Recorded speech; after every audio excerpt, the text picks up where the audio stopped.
Hi. I'd like to start with a story about an occurrence right here in this neighborhood in the year 1958 when I was 3 years old and I lived at 938 East 31st Street.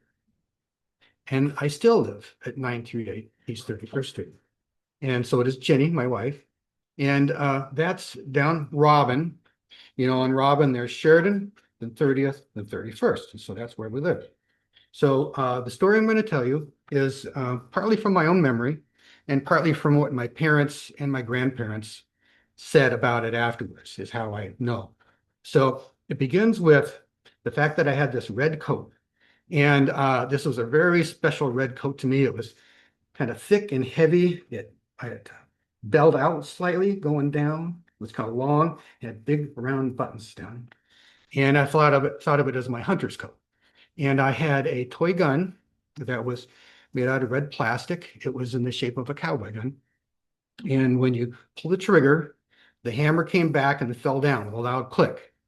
And you could pull that trigger as fast as you want. Click, click, click. And so I put on my coat and I got my gun. I walked out the front door and I walked up to Robin. And then I turned right, went down Robin to Sheridan. And I walked up Sheridan until a police car pulls up alongside of me. And the guy leans over, rolls down the window so he can talk to me. And he said, "What you doing, Sonny?" And I said, "Oh, just hunting bears."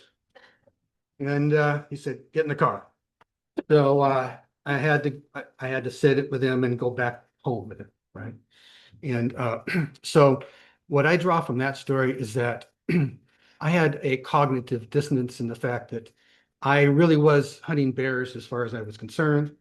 But at the same time, I knew I wasn't hunting bears. And when the policeman says to get in the car, you get in the car. So now we're going to tell another story. And each of these has something to do with it, I hope. The next one is when I'm 5 years old. And see, my parents had their best friend family. My family had a best friend family. My dad's best friend, my mom's best friend, and then their kids are aged matched to match us, right? And so that family and my family, we went on a horseback trip into the Pasayten wilderness. And we didn't have our own horses, and rather we were part of a backpacking thing where we had guides, like we thought of them as cowboys. The cowboys took care of the horses. And I was sitting, not on my own horse, of course, I was sitting with my mother. And so we go up into the mountains. It takes days to get up there. And we're high in the Pasayten wilderness. We come to the end of the trail. There is a there's a picnic, not a picnic shelter, more like a wilderness shelter, a lean-to that we're going to sleep in. And the cowboys release the horses with the understanding that they go up to an upper meadow and they graze there, and then they're easily retrieved. You can always find them, or they just come back by themselves. And then we also walk to a little lake that's not far away down this side trail. And then in the morning, after sleeping in that shelter, my older brother, who's 2 years older, and his friend, who was a year or two older yet, they decided to go up to the upper meadow and find the horses. And I said, "I'm going too. And so we go running up the mountainside, and we're so excited. And then after about 10 minutes, I just can't keep up with them anymore. I'm only 5 years old. So I said, "Wait, I can't keep up." And they just kind of look over their shoulders and they're gone. And then I'm in the middle of the wilderness by myself. And there's nothing imaginary about this. I knew this was, dangerous. So I figured I got to find my way back to the camp. And I knew I had to go downhill, but I got the directions a little bit wrong. In retrospect, I know I went a little too far to the right. And so I'm definitely lost. I'm going through brush and jumping over logs. And then I came to a tree. I was just standing beside a tree, and I heard a noise, and I looked up, and there was a bear in the tree. So this is a real bear this time. And it was not full-grown bear, it was a young bear. But I knew that mothers don't like to have human beings close to their cubs. And so now I'm really scared, and I'm running, and crashing through the brush. And then an even stranger thing happened. And I tell you, some of these things, it's hard for me to believe they're true, but they're really true. I came to a very small opening in a very dense forest. I just happened onto this one little space that's surrounded by densely packed trees where there was a camp from some older time that had a little roof over it and a table. And it must have had a cook stove, like a cheap light cook stove and pots and pans. And it looked as if everything was very neat and tidy and they had left it in order and they could come back. So I thought maybe I should wait here. But then I realized that everything was very old and whatever trail used to exist didn't exist anymore. It was hemmed in by the forest, forgotten by time. So I thought, well, that isn't going to work. They might not come back here for years, if ever. So I continued on downhill and the train changed. I came to a flatter area and I came onto a trail. And that trail was the trail that was leading to that little lake. I mentioned the day before we had done a side trip over to a lake. And that makes a point of navigation. When you have to navigate, when you have to find a spot, the wider that is, in the line perpendicular to your direction of travel, the better chance you have of hitting it. So it's a good thing that that was there. Otherwise, I would a little bit further to the right and I would have been lost altogether. Do you want to hear one more story from my childhood? Yeah. Okay. And this kind of nails home something that's kind of related to that first one. It's the same family that is our best friend family. And the same year, I was 5 years old, but just a little bit later that year, my parents and they had a new job that was only for the weekends, which was that they were going to work at the Stevens Pass ski area for the weekends, in addition to their jobs at the shipyard. And the men were going to be working on the big chairlift, and the women were going to be working in at the ticket booth.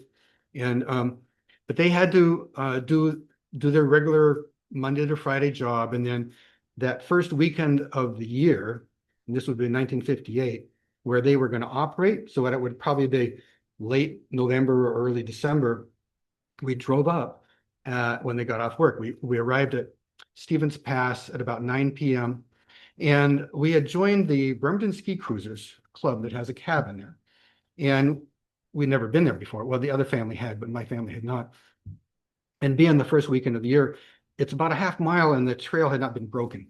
So the men go in front and they are carrying huge burdens of all the equipment and food and skis and poles. And then the women, my mom would have been carrying my younger brother, and then us kids. And same thing happened. I'm only 5 years old. I can't keep up, and it's a blizzard. It's snowing horizontally, and wait, I can't keep up, and they're all gone into the darkness. And then I stumbled and got off the trail, and I got stuck kind of upside down or sideways in the snow, and I couldn't get myself out. And I'm well, help! And then I just kind of relaxed. Okay, this doesn't look good here. One last supreme effort, and I got my feet underneath me, and I got back onto the trail, and I get up to the cabin, and the parents are already kind of putting things in order to go to bed because they've got a new job in the morning. And so then in the morning I wake up and the parents are gone already. They've already left early to go to that job. And for the kids, they had left a little bit of food out, and they left the skis and the poles with the explanation that the other kids, the other family's kids, who in each case were 1 year older and who had been skiing before, were supposed to teach us how to ski. So my friend who was 6, she taught me how to ski. And so the point of all this is that my mom and dad, they would have come back to find me if I never showed up, but they understood me pretty well. They figured I would make it. They figured I could do this. In fact, it was I could. So it was a sort of expectation that it isn't like a verbal expectation, like we expect you to do this. No, they just thought that I would, and I could. So I think it's a point there, you live up to the expectations. It's not necessarily expectations that are placed on you, like in an oppressive way. It's just what they actually think. So that concludes the three stories. Can I answer any questions about the stories? Yes, are you as good a parent as your parent? Yes, I am. Probably not. How did you find your way out of that? Was it the first or the second story when you were in the woods and found a little old camping area too? Yeah, well, my bearings they were off by about 20% or degrees or something like that, which was almost too much, but it was still within the scope. It worked, so You stay at that place. I figured it was too unlikely that I would be found, Yeah. and I had to try to find my way back. Okay, trail. Well, I found that little side trail, which we had gone down the evening before. We had just kind of gone, this trail goes sideways to the main trail, and we had gone to that little lake. So when I got to that little lake, I knew where I was. I had that reference point. Yeah. You were learning that skill 5 years old. Took into all your adventure. Navigating it. Yeah, navigating. So anyway, now I'll go into my book.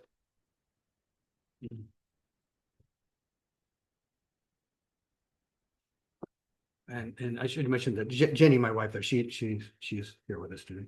So she was with me on this voyage, but this one was before I met her. So those are my two first books, and then there's a book on economics that actually does pertain to travel. It's good for travelers to understand. Oh yeah, it's good for travelers to understand economics, finance, for their own personal benefit and just to understand how the world works. But I'm mostly going to be talking about this book. Okay. And so this book, about the first third of it is what I would call philosophy. Not very intellectual philosophy, more like outlook, viewpoint.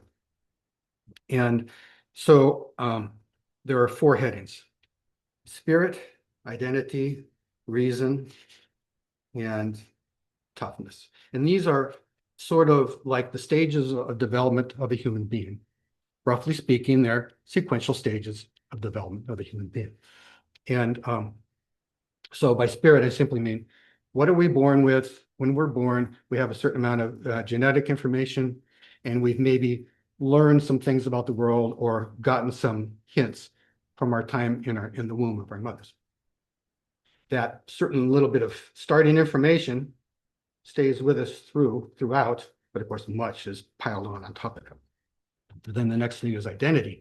We learn that we're a separate thing from our parents and our siblings. And then right about that same time, we recognize what's fair to us, where we've got the ego. We want to make sure that we're not being, treated unfairly with respect to our siblings. And then the next one is reason.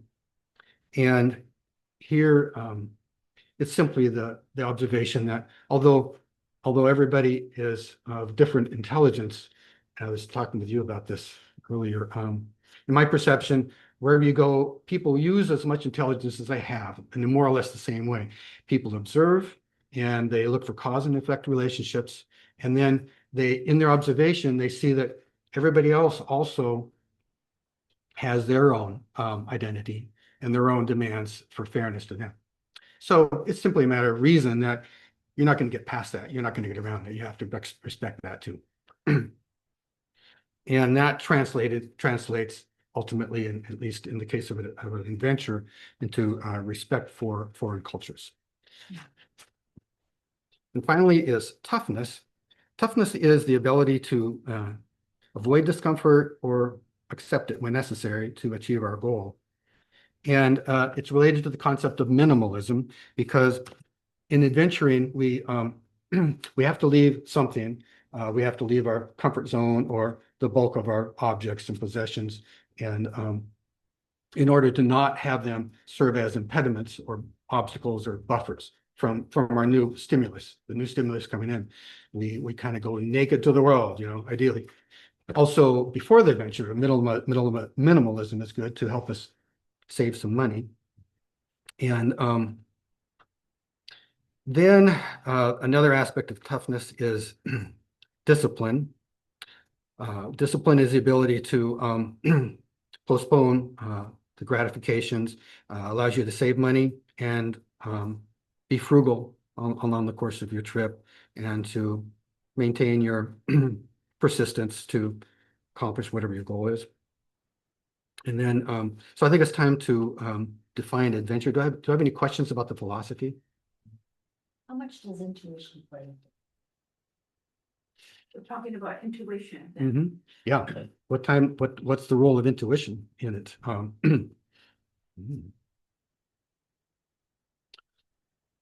I think any of this can be equally intuition or right brain or left brain, equally both at all times, plenty, yeah. So is that good enough? Yeah, I think you utilize different aspects without ever realizing. Intuition is happening. Yeah, I mean, like you're reading situations quickly sometimes, and that's intuition, I guess, There's the brain has two ways to think, a fast way and a slow way. The fast way is they call it heuristics.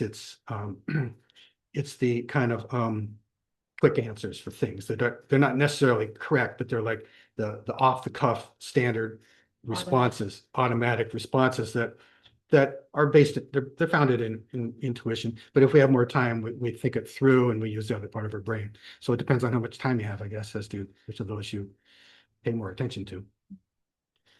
Survival. Like some things you have to react quickly to some things. So anyway, any other questions? Okay, definition of adventure.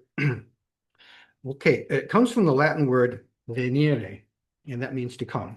And so technically an adventure is something that comes. It's a coming. It's something that comes to us.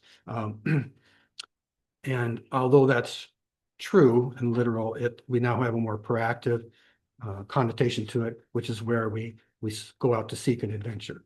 And for the purpose of this book, I defined adventure as where you're leaving your home for at least a day and a night, but into wilderness or foreign relative wilderness. There's not necessarily perfect wilderness, but there at least is relative wilderness, and there are different degrees of foreignness, but it's either wilderness or a foreign country. And then there's what I term a ultimate adventure or a limitless travel, which is where it's like the ultimate, the gold standard of an adventure is where you travel long enough that it becomes normal life for you. Not too many of us get the chance to do this, of course, but until it's normal life, and then you don't have a return ticket, you're just out there, and then someday maybe you come back. But anything lesser than that is okay too. It's case by case as far as that's concerned. And an observation on our affluence as we do this sort of thing. I was from a middle class family, and I was able to save the money and simply do this as a voluntary thing, almost like recreational, And that's not the case for everybody. There are people who their adventures are more desperate, and they're not necessarily, although they may be voluntary in a way, they're not necessarily very good choices. So if you take a runaway who has an insufficient family, and they have to run away, they're on an adventure. And it's not necessarily a pretty sight, but it is an adventure. In my books, yeah. And as you travel, I recommend traveling in poor countries, and that's how you can really see how the world lives, is by spending most of the time in poor countries of the world. So then the book goes into practical tips, and I'm just going to read them as bullet points. If you want to talk about them, why don't you just raise your hands as I go, because we can talk about them if you like, but they're just practicalities. Number one would be how to decide where to go. I'll look up, so if you raise your hand, how to carry your money, how to handle currency exchange, learning a foreign language, finding accommodation in a city, or how to find a campsite in wilderness, whether to travel alone or with others, and how to deal with loneliness.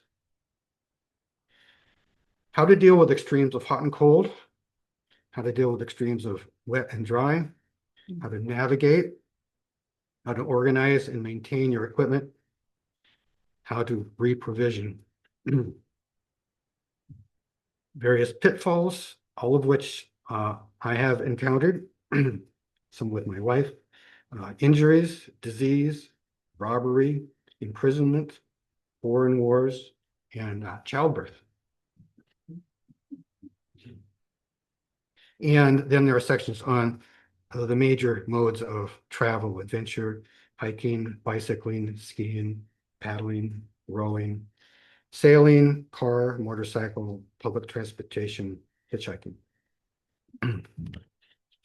So that concludes my book. Like to learn more about traveling alone, solo versus with others, and about the loneliness piece when you travel. Yeah, Those topics are interesting. Okay. Yeah, the question is, what's it like to travel alone and how you deal with loneliness when you're traveling alone? Well, you recall that an adventure is where you expose yourself. You're going outside your comfort zone. It's new stimulus. So you have a more intense adventure if you go alone, by definition, because wherever you go with, that's so much of your baggage from the past, right? That's an obstacle between you and whatever's new. And so I've always, well, until I met Jenny, preferred to travel alone, and it's intensely lonely. Intensely. And I'm not sure there is any easy way to, I should have a standard way of answering the question about how to deal with loneliness. It's probably in my book. But no, it's just something you have in you and you don't, I guess. I guess the desire to travel over, it's so strong that it'll make you deal with the loneliness Thank you. that you want forever. Thank you. That's the answer. That's what I should have said. Yeah. The joy of travel, the gusto, the curiosity, right. It's dragging along. So as you travel, you find yourself with some people in some little town someplace, and you're so lonely that you are a magnet, and you make friends quickly. You're unusual to them because you're from the outside, and you're just so lonely. You just want to talk to somebody, and so you make friendships fast and hard, and then, at least in my case, it's like a chemical reaction that it's an attraction, but then there's this other pull, which is the desire to continue the voyage and to find the other thing, whatever this other thing is you're looking for in life. There's a lot of it. Lust. There's a lot of emotion of kind of people-related emotion, but then there's wanderlust as to places, and so eventually you leave and you go on to others, and it's sad. It's sweet and sad at the same time, to leave, but then go on. Military, say no, bye. And then the military gives you a certain amount of adventure, but you're embedded in a hierarchy, and so it's not entirely an adventure. Well, I can see traveling alone on land, but if you're alone at sea in a 12-foot boat, Different I story. mean, you're not, what, Different story, yeah. different story, yeah, Whole different beast. because you're not seeing people in a different town. Well, as I travel with such a small boat, you come on to land almost every night. Most nights you do come on land. So it's more difficult on the saltwater coastline. Sometimes there's no good port. Yeah. But on rivers, there almost always is a good place to stop when you can stop at the towns. So we met plenty of people there. Yes. I know your first two books are about traveling to specific places and different, journeys that you took now. Is this third one just about kind of travel in general? Looking at all of the travels you have? I don't know. Okay. She's reminding me to repeat the question. The question is whether this new book is about any specific. And no, it's not about any specific. It's about it in general. I never make the statement I did anything. But it's clearly everything I've learned. It's like after having written the books that I wrote, I thought, well, I still have things to say. I think it's not an encyclopedia. You can't make a book this big that's an encyclopedia, but it's what I thought I've never heard anybody say about certain things, that you may not get anywhere else, like how to park a motorcycle without it falling over. Just little things, how to hitchhike wearing light colored clothes so you can do it at night. Little practical things that I wanted to get them down. So it's very much generic, and it's meant to be all forms of adventure, that is wilderness or foreign travel equally, leaving nothing out. It's even got hopping freight. And there's nothing in here that I didn't do myself. Did you always know that you had a desire to explore beyond the boundaries, or did it come to you? You were a young person when you first started out, right? 20-something? I was only 17, actually. Yeah, when I was 17, I went to Europe. Well, it was the summer before my senior year, and traveled, and then went again after graduating from high school. So Did you have a So this is like, I think we should all go to a bar. And because this is what we're doing, and right now we're sort of leaving out the Zoom audience, that's why I keep saying repeat. So Right. they can't hear you, that's Right. what's the problem, and then if he repeats it each time, so I'm gonna ask him. We can almost turn off Zoom if you want to, but if you wanna go through what you're gonna do, then I think we'll wait till later, and then we'll all gather together, because I'd like to have us all talk then, and not just, oh, I'm sorry, I'm forgetting. no, you're. I'm sorry. No, Her question.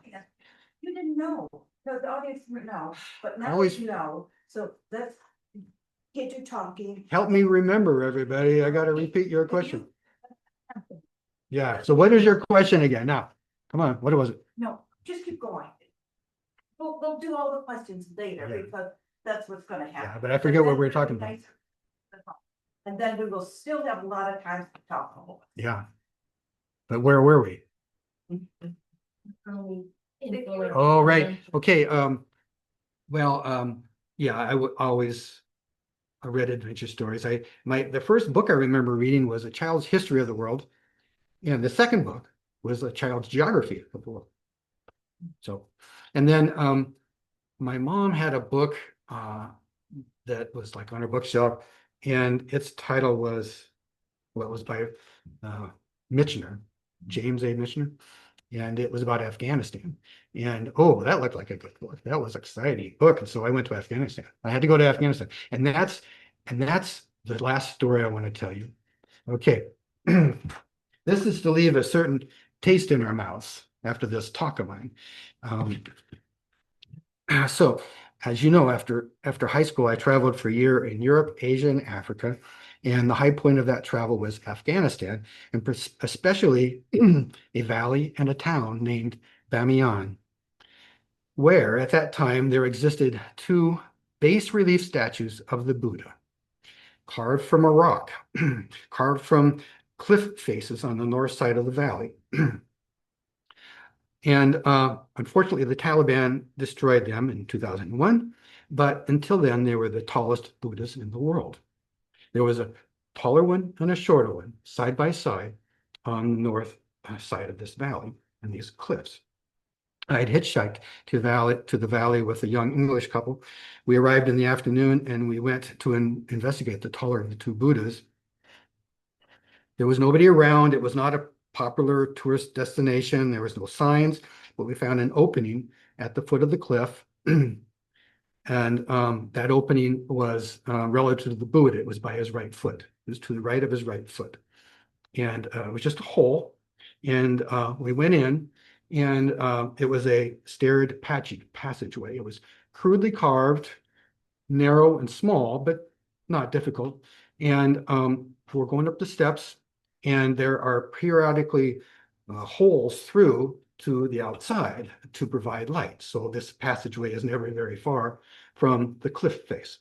And I think it must have done some zigzags. And along the way, there were many little cells where monks had lived. And these cells were very small and like a closet.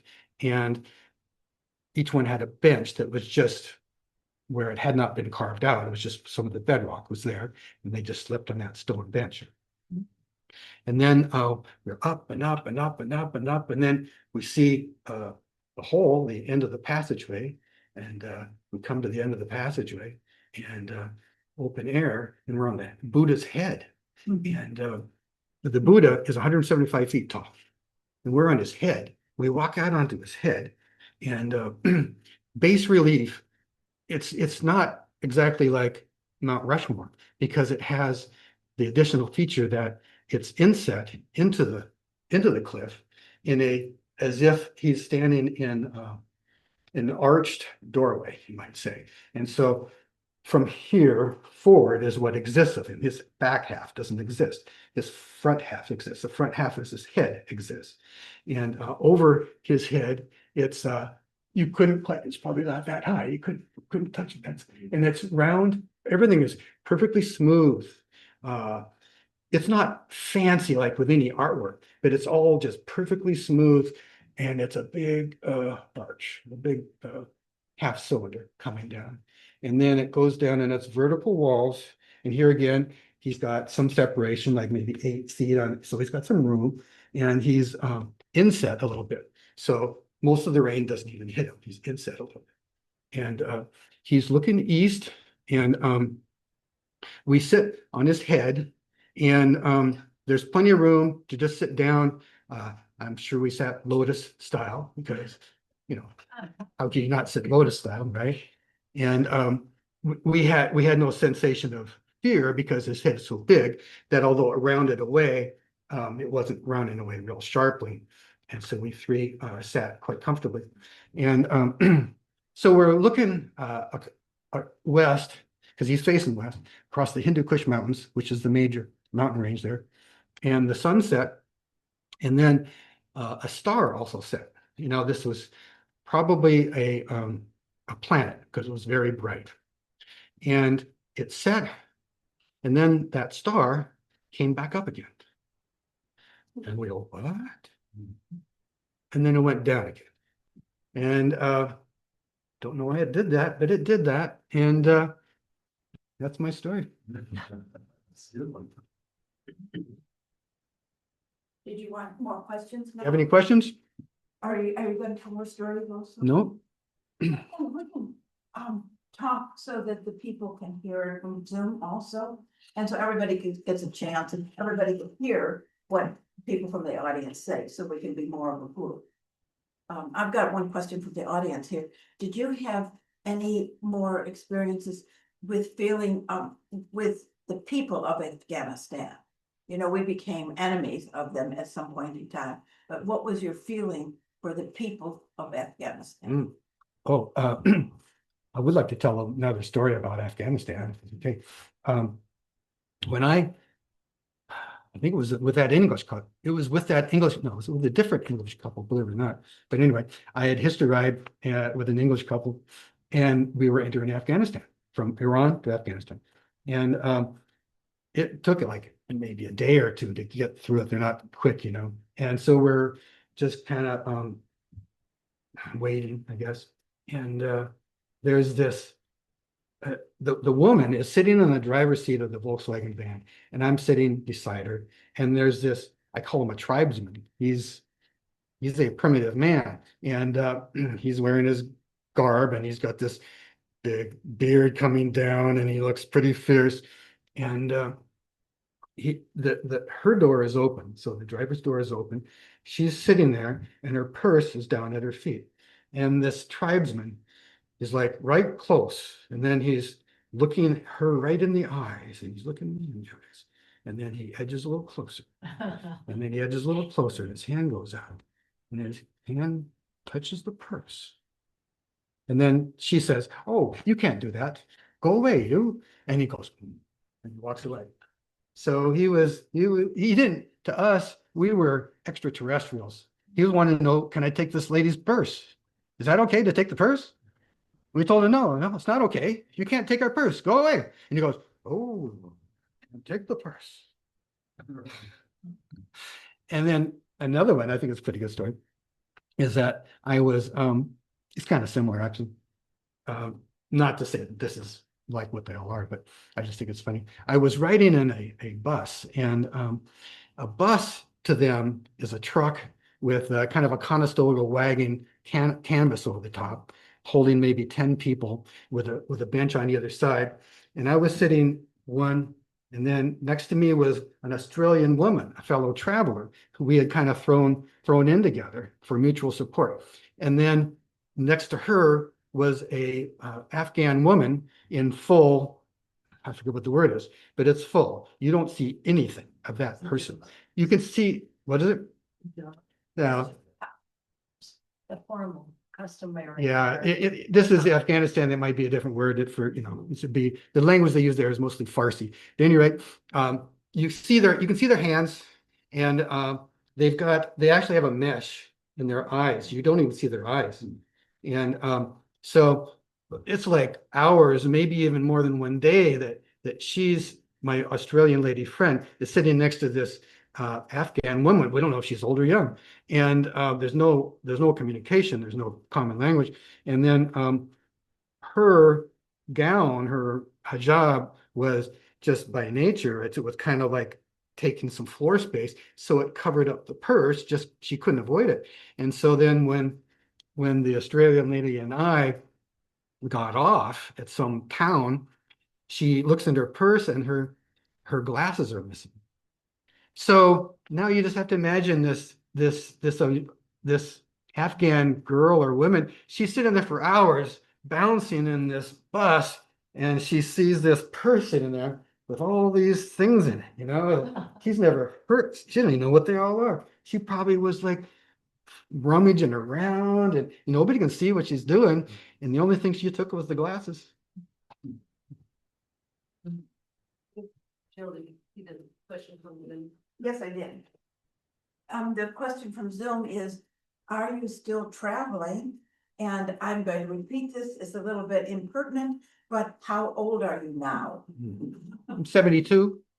And yeah, I do some, to me, like I say, well, travel. Jean and I did a travel to England just the other day, actually. And well, it was for a couple of weeks.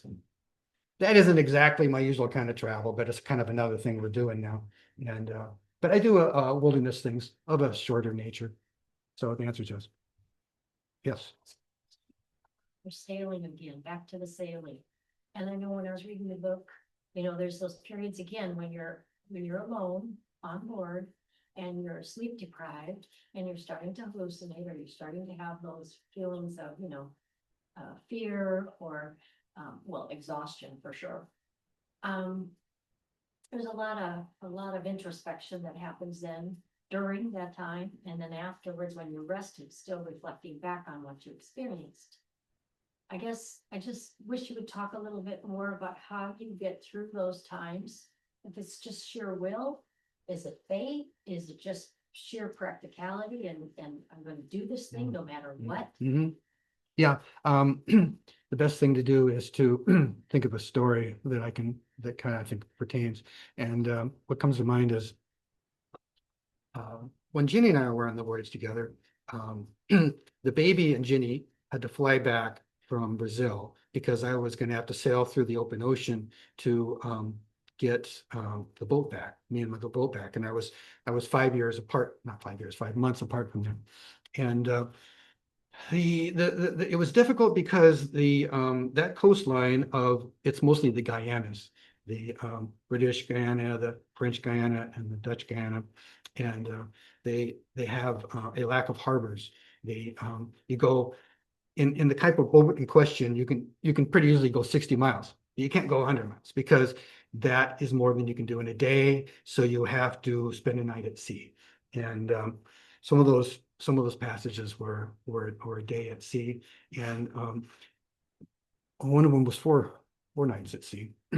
And you don't get a good rest because the motion, especially of that kind of boat, it's flat bottomed and small and narrow and it wiggles a lot.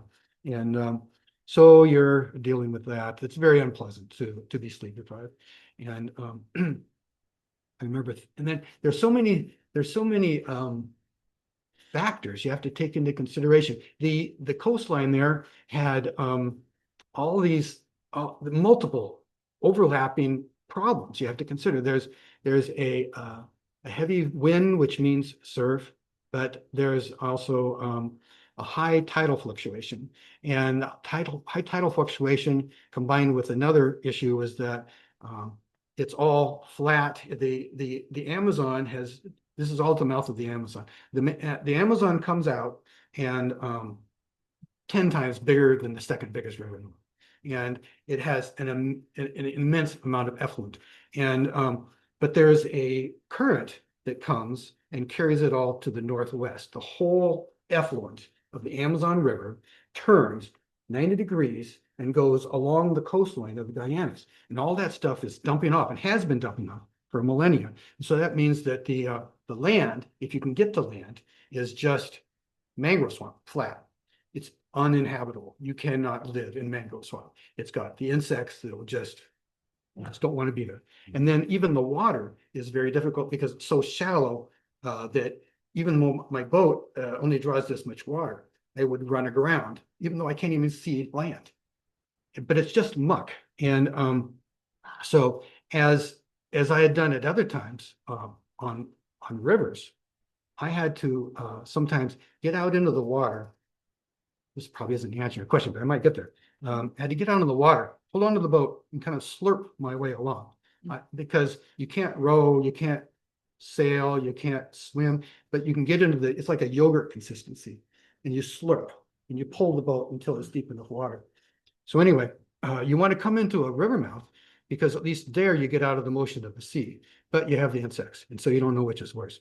But I just remember a night where, I'm just going to go all through the night and thinking all these thoughts. And I remember there being there was this big light, really bright light over there. And, you start seeing it like maybe 7 p.m. and then at midnight, you're pretty close. And at 3 a.m. we're right next to it, but it's slow. Everything is a very slow time frame.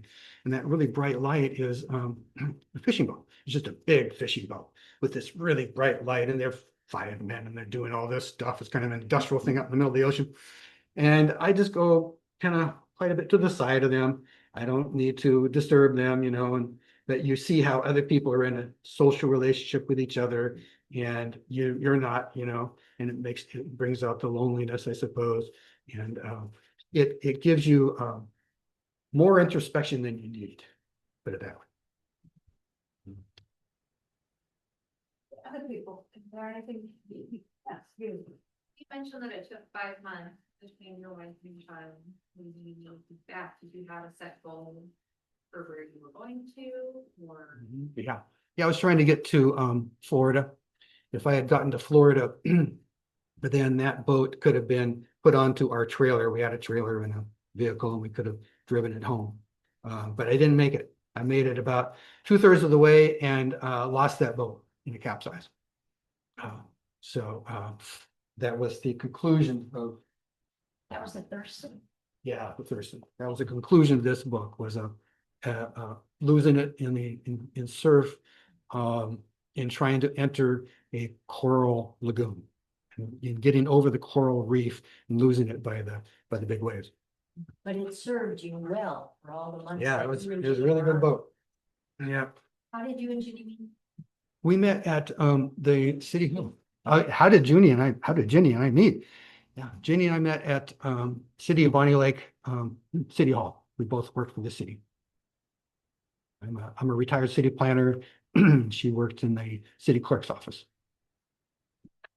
Any other questions? Paula? About the boat outside. The rescue. the rescue of when I capsized. So the crossing from it was the island of Mona. Let's see, there's Puerto Rico, and then there's an island between Puerto Rico and Hispaniola called Mona. And I had stopped at Mona. I'd been there for a couple of days. Then from Mona, I had to get to Hispaniola, which is two countries, the Dominican Republic and Haiti. Well, the first one you hit is the Dominican Republic. And the the swell was big. When there's big swell, it means there's big surf. And so I knew it was going to be difficult. And the other difficult thing is that Dominican Republic has these big capes, two big capes sticking eastward, just jutting straight eastward. Well, that's the way the wind's coming. And so those capes aren't providing any protection. And so there's no place to go to get protection.